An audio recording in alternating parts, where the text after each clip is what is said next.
शहरात सातत्याने वाढत असलेल्या बेकायदा फेरीवाल्यांच्या विरोधात भाजपच्या महिला नगरसेवकांनी भाजीपाला, फळं आणि सुकी मच्छी विक्री करत जांभळी नाक्यावर आंदोलन केलं. तसंच फेरीवाल्यांच्या विरोधात कठोर कारवाई करण्याची मागणी केली.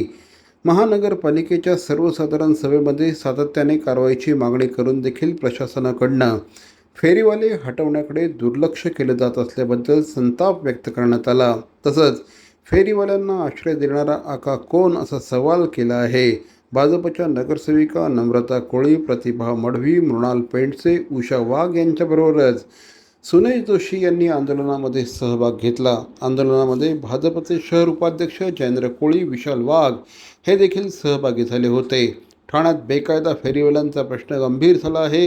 दररोज कोटनाका ते ठाणे रेल्वे स्टेशनपर्यंत प्रवासासाठी सकाळी आणि सायंकाळी अर्धा ते पाऊण तास लागतो. काही फेरीवाल्यांकडून दादागिरी देखील केली जाते.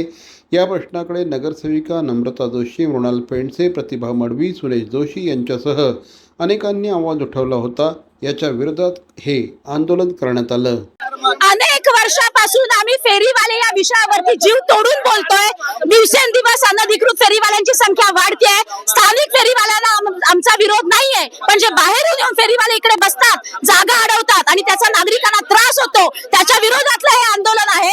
आणि प्रशासनाला जाग यावी, त्यांना थोडी तरी लाज शरम वाटावी आणि रेग्युलर कारवाया व्हाव्यात आणि हा प्रॉब्लेम कायमचा सॉल्व्ह व्हावा, यासाठी आज एक अनोखं आंदोलन आम्ही इकडे करतोय. अनधिकृत फेरीवाले, मी वारंवार हा शब्द वापरते, तुम्ही लक्षात घ्या. अनधिकृत फेरीवाले, बायोमेट्रिक महापालिकेचा सर्वे झालेला आहे. त्या फेरीवाल्यांना कुठे बसवलेलं आहे दाखवतील. महापालिका प्रशासनाने दाखवायला पाहिजे त्यांना जागा कुठे अलॉट केलेली आहे, पण नाही. हे जे अनधिकृत फेरीवाले येतात, जे बाहेरून, त्यांची संख्या तुम्ही बघायला जाल तर बायोमेट्रिक सर्वे झाल्यानंतर यांची संख्या जवळजवळ 5 पट 10 पटीने वाढलेले आहेत. आणि यांचा आका कोण आहे, कोण यांना बसवतं?